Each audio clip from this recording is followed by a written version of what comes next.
No matter what you're going through, try to be happy because you will always go through some tough times.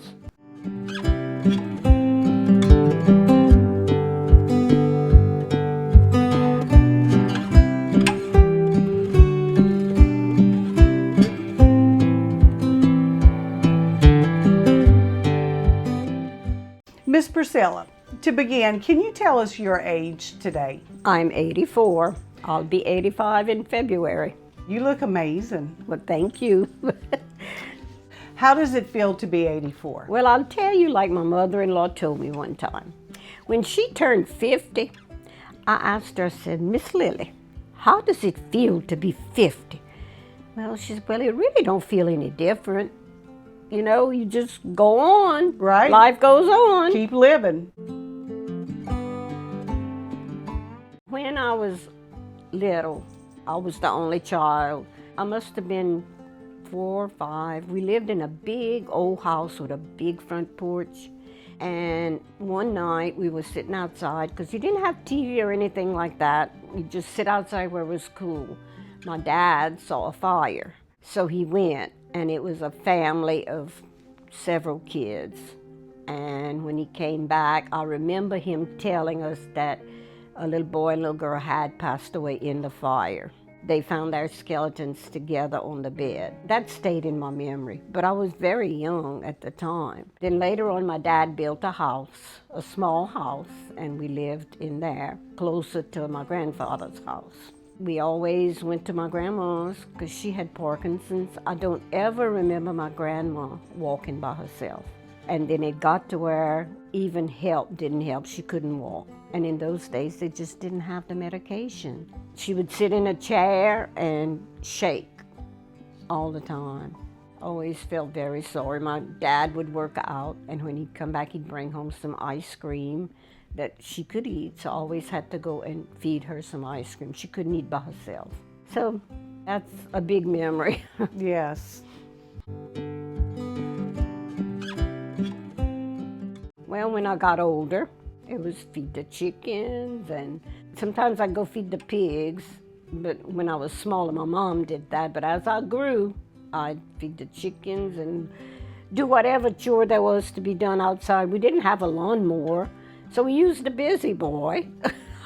I know people doesn't know what it is. It's just a blade on a stick, and you had to do this to cut the grass. Of course, there wasn't too much grass because we had chickens, and they ate all the grass. And they scratched Oh, yeah. everything. Yes. Did your family have any pets? Oh, yeah. What was your favorite? We had my cat, and then I always had a parakeet. Always had a parakeet.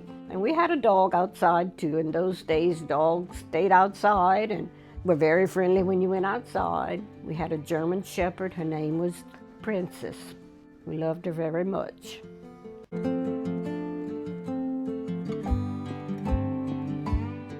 Okay, well, there was a store in town. It had everything in it. Mm-hmm. Everything. Shoes, underwear. I don't think it had dresses, but it had all kind of farming stuff on one end and just everything at a country store. Mm-hmm. So usually we'd go buy underwear and shoes there. They always had new stuff coming in. It was an old store. It eventually burnt down. In fact, somebody burnt it down. They didn't have too many groceries. Mm-hmm. We had a separate store for groceries. And what were some of those groceries that you would Very buy? basics. Mm-hmm. You know, they had a lot of stuff, but we only bought the basics. Now, every weekend, my mom would get ice cream for us, and when they'd come home, we'd eat ice cream, me and my brothers and sisters. Birthdays wasn't a big thing. Mm-hmm. You know, it was your birthday, I might have got $1, you know, stuff like that. Now, holidays, family would come. Family from Baton Rouge and around, because we had a lot of family around. We'd kind of get together and have a big lunch, usually chicken fricassee. Wow, okay. And then my grandmothers, when we were much younger, they'd go cook at my grandmother's that had Parkinson's. So, you know, we went with them because she couldn't do anything or go anywhere. What would a weekday meal look like? Very simple, maybe eggs, or they called it couscous, or cornbread. When my dad would butcher a pig or something, we always had a piece of meat in the oven and stuff like that. When it came to the 1st of November, we always put flowers in the cemetery. In those days, we made the flowers out of crepe paper. They'd get together, my aunts and my mama and all of that, all together at my grandma's house, making flowers for the 1st. What was school like? Did you walk to school? How big were your classes? I didn't walk to school. We had a bus would pick us up. Now, when we got older, if we felt like coming home from school, we'd walk.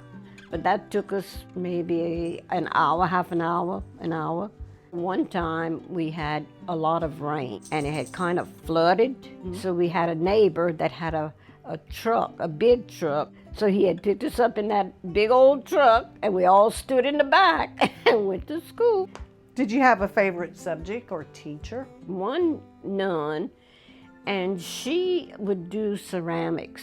So you say nun. A nun was your teacher. So Right, you Sister were Leonora. Yeah, you were in a private school? private Catholic school. I went there for 12 years, and I was the only girl in my class. Really? We were 12. And the nuns all took up for me, believe it or not. Well, of course, being an only girl.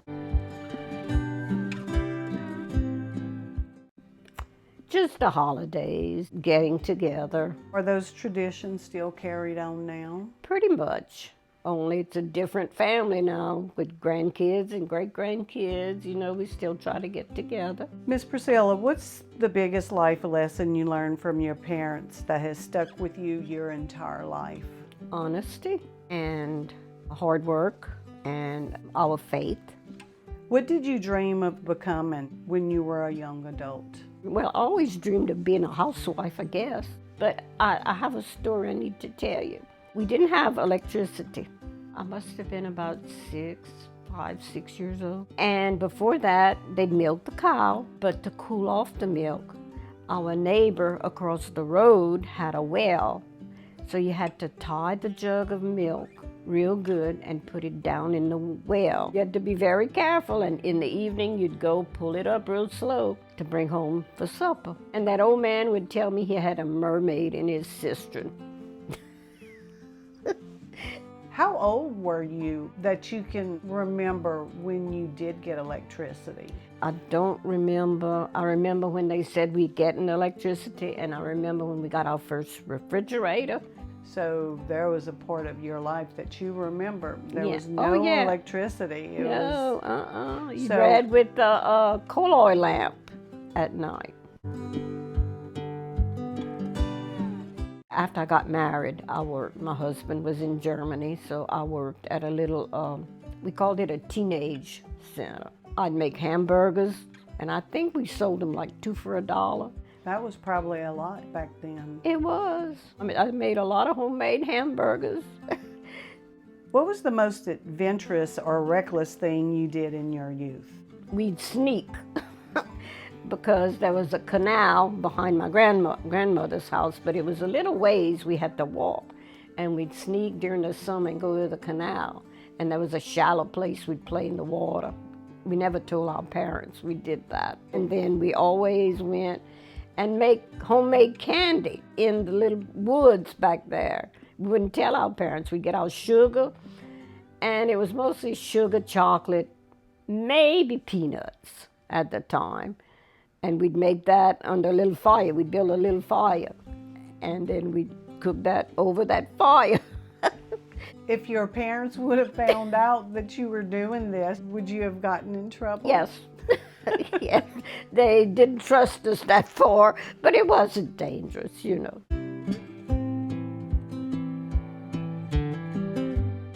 Oh, I remember one time, me and my best friend, my first cousin, Claudia, we had a horse. And my aunt lived down the little dirt road further down, and we decided to ride the horse. We got on the horse, and we'd say, "Come on, get up," and he wouldn't move. He might take 2 steps at a time.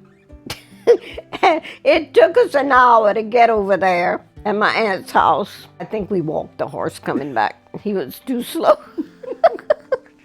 Miss Priscilla, have you ever been married? Yes. How did you meet your spouse? I met him, I was like 15. We had a dance every weekend on Sunday night, and I met him at the dance. What was your first impression of him? Oh, I thought he was very nice. A friend of mine had a crush on him, but he wasn't interested. We started kind of dating secretly, which I would go everywhere with my cousin. So he'd pick me up and we'd go to the dance in town. So why did you secretly date him? Well, because my dad felt I was too young. We'd go to the show on Saturday night, and I'd see him over there. He wanted to get married way before, and I said no, I had to finish school. Sometimes we'd sneak off from the show in Moorville and go to Mansura to the drive-in. We had a drive-in in those days. It was a little bitty rented house. He had just come back from Germany. We didn't live there very long. The neighbors were very close, which I was not used to. And we had just really settled down. And he was called back into the service. So we had to uproot everything for a year, and we went to Fort Polk. So you were able to go with him? I was able to go with him that time, and that's when I was pregnant for Patty. What were some of the struggles starting out as a married couple? Well, that was a struggle, moving everything. Some things we had to store almost everything. Everything was old. The houses were old. It was a struggle.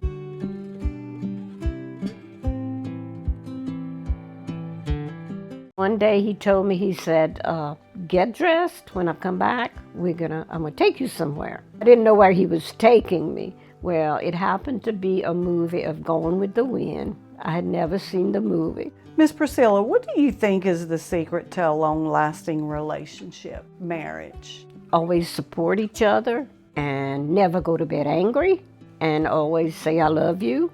That was the way we lived. Miss Priscilla, do you have any children? Yes, I have 3. I have Patty, Todd, the second one, and Selena.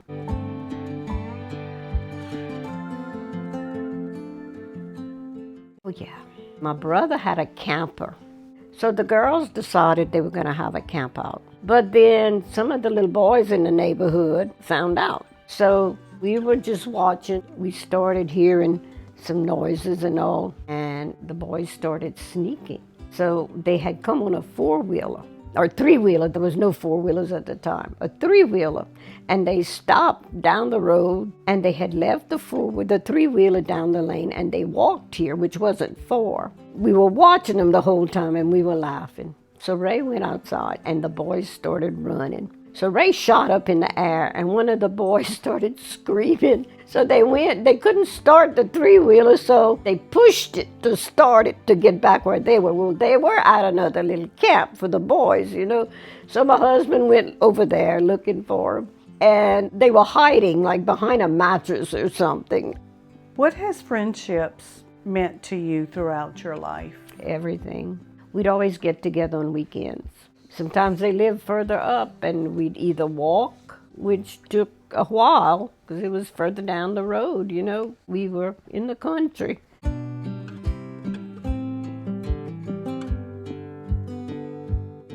Well, TV, of course. The first TV that we saw around here, old great aunt, her son lived in New Orleans. So he brought the first TV over. We had never seen it. So all the neighborhood went. We all sat on the floor ready to watch TV that night. Miss Priscilla, what are a couple of important values you have tried to live by? My faith. I always try to get together. Sometimes families have trouble, but you get through it and you keep going. What are your thoughts of technology? I do have a cell phone. I can watch stuff on my cell phone, and that's enough. I don't own a computer. I don't think I'd want one because I have too many other things I'm interested in. Outside work, my yard, my house. I have a lot of hobbies, but at night I do sit and watch TV. So you embrace technology? Oh, yeah. I think things are going too fast right now. There's so many new things coming out. Well, love is one of them. And some people are just mean today. All the stuff going on. They don't really believe in faith, and there's always fighting going on. It's just so sad because it wasn't like that growing up. We always helped each other. If a neighbor needed help, the neighbor was there to help. What message would you like to pass on to future generations? No matter what you're going through, try to be happy because you will always go through some tough times. But life goes on and you have to keep going. Miss Priscilla, having seen so much change in this world, what gives you hope for the future? It's hard to say because there's so much turmoil going on today. I'd just like to see more peace. I just hope things get better in this world.